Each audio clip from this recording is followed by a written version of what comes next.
Hey everybody, Joseph Rothschild here, aka MBT, and it's time for me to learn y'all youngins a little bit about Yu-Gi-Oh history. If you played Yu-Gi-Oh at all, you're probably familiar with a website called Dueling Book. Unlike Master Duel, Dueling Book is a manual simulator that allows you to play cards that are currently legal in both the TCG and the OCG on a couple of ranked ladders. It's also free, maintained by fans. This simulator is the premier way to test TCG legal cards before an event, for content creators to make content about upcoming TCG decks, and honestly, to get better at Yu-Gi-Oh. While I do appreciate auto simulators like Master Duel, in real life sometimes you don't get the big yellow glowing icon. For such an impressive piece of infrastructure to exist alongside a card game that people pay money for is almost unthinkable. It would seem really easy for Konami to just issue a cease and desist and get the thing shut down overnight. Thankfully, they haven't. Mega Capital G has a video in which he explores why this might be. He thinks it's something akin to, well, you're not official infrastructure, but you are a necessary part of the culture that allows people to get into Yu-Gi-Oh in the first place. But today we're going to talk about what happened when a company did not turn a blind eye, and the resultant crisis. So for you youngins in the audience, Dueling Book isn't the first iteration of an online dueling client. Back in the ancient times of 2011, Yu-Gi-Oh players congregated on the predecessor to Dueling Book, Dueling Network. This site with its iconic login screen, manual simulator, and literally just all the same functionalities as Dueling Book, took the Yu-Gi playing public by storm. Cards were expensive, and all of a sudden there was a way to figure out if you wanted to play a certain deck before you intended to invest in it. This infrastructure was also critical to the rise of the modern Yu-Gi tuber. Suddenly, you could film yourself playing cards online. This machine was a massive benefit to the community, and the premier way to test for upcoming events until one fateful day. 8 years ago, Dueling Network received a cease and desist letter. Not from Konami, but from NAS, a company that owns the copyright on a lot of Yu-Gi-Oh properties. Dueling Network first attempted to comply with the C&D by removing all Yu-Gi branding from their product, but eventually they decided it would just be safer to shut the thing down. This was devastating for the community. Tournaments were ongoing, but we had just lost the availability of the only simulator worth its salt. About 6 months after Dueling Network went completely down, Dueling Book went live, and has been live ever since. But during those 6 months, here's what we had to do.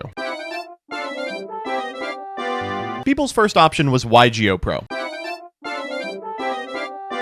Calling a piece of software YGO Pro is kind of a misnomer. This weird automatic simulator that kind of looks like this isn't just one application. YGO Pro is the name of a bunch of open source code, and theoretically any individual could make a client that utilized that code and then distribute it. The most popular Yu-Gi-Oh Pro software by far was a client called Percy. This was for a couple of reasons. Firstly, this software offered an opportunity to improve. Unlike other pieces of testing software, you could be sure that you would be playing against decent people without having to make a room that read something along the lines of, please meta, oh god meta, if you bring chain burn, I am going to do it for real. This was thanks to what was called the checkmate ladder system, which had configured the room UI in such a way that there was ELO associated with your account. It wasn't perfect, but it was ranked, which meant after a couple of hours of grinding, you would be playing against real people playing real decks. The release of links was really detrimental to Yu-Gi-Oh Pro. Some clients could make the transition while others couldn't, and eventually the checkmate ladder went down. A lot of the individuals from the Yu-Gi-Oh Percy team since went on to create Edo Pro, the definitive version of the Yu-Gi-Oh Pro software that we use in the modern era. If Yu-Gi-Oh Pro Percy, which included the checkmate ladder system, was the gold standard of testing in the wake of Dueling Network's shutdown, then that guy standing on the pedestal shooting champagne over himself while he gets like third place would unquestionably be the dawn of a new era.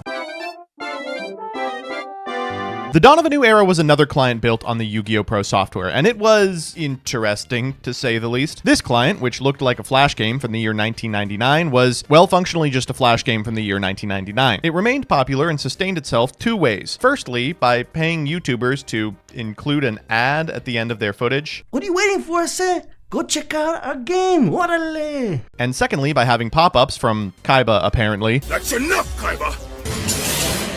Constantly asking you to purchase gems. Sound familiar? But unlike Master Duel, these gems weren't earned by playing the game. You had to shell out money for them. They had a daily dono goal, which they always seemed to make, and despite being an incredibly ugly piece of software, it was functional in ways that a lot of the other Yu-Gi-Oh Pro clients weren't. Unfortunately, people dropped it en masse about 7 years ago, and that's because they got hacked. YGOPro.org was compromised by hackers who then pushed an update to the software, which did exactly what you'd expect. Fun fact, that malicious update went live on September 11th. Never forget, boys. There were also some accusations that, like, it was running a Bitcoin miner in the background, but as far as I can tell, none of those were ever substantiated. There were other clients built on the Yu-Gi-Oh Pro code. Yu-Gi-Oh Pro 2, which I'm pretty sure was just the dawn of a new era guys. Dev Pro, which was made after two people got into a personal spat, but the end result was the same. These were applications you could download and find people online to duel on an automatic simulator. That said, one of the huge selling points of Dueling Network was that you didn't have to download anything. You could play it in client. What were your options? options if you wanted to use your browser. Well, would you be surprised to hear that a piece of infrastructure that existed then exists today in Dueling Nexus?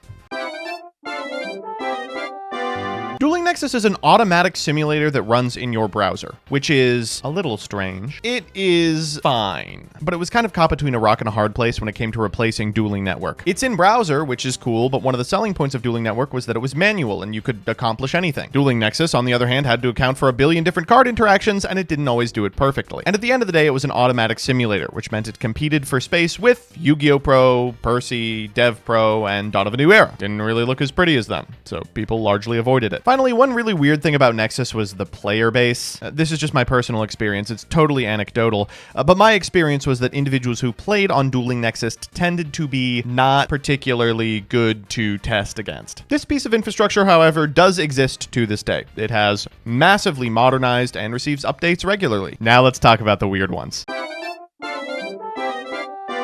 Before I get into these next two, you have to understand we were hurting. For many people, they would have vastly preferred if they could play Yu-Gi-Oh! On something resembling a more official product. Well, have you heard of Minecraft? Yu-Gi-Oh! Dueling Mod was a mod for Minecraft that let you duel in Minecraft. So the short of it is they programmed every single card into the game, and then you could arrange the cards in what had been your inventory. Then you would go up to this thing called a duel block, which would enable you to sort of play Yu-Gi-Oh! Using a grid system that looks about halfway like Dueling Network and the other half like a top-down Minecraft menu. It wasn't pretty, but like, you know, it had shit in it. This mod is also still around, but hasn't received updates for like 8 or 9 months at this point, though it did get its card images from one YGOPRODECK.com. And finally, I'd like to talk about BYOND. BYOND is not a game. It's a game engine. It feels like it exists so people can cut their teeth on game development, a very 2003 to 2006 type of infrastructure. That said, there were a small but dedicated group of individuals that were playing this well into the teens, and one group of those people were the individuals behind Duel Monsters Genesis. Duel Monsters Genesis, published in 2010, utilizes the BYOND system in order to let people play cards, and it doesn't look good. It kind of does give the vibes of the old Game Boy Advance games, but like, you know, in the worst way possible. This game has received updates like this year, but I have a feeling that people aren't clamoring to play this anymore, which is sad. It's rudimentary and it looks silly, but anything to play Yu-Gi-Oh!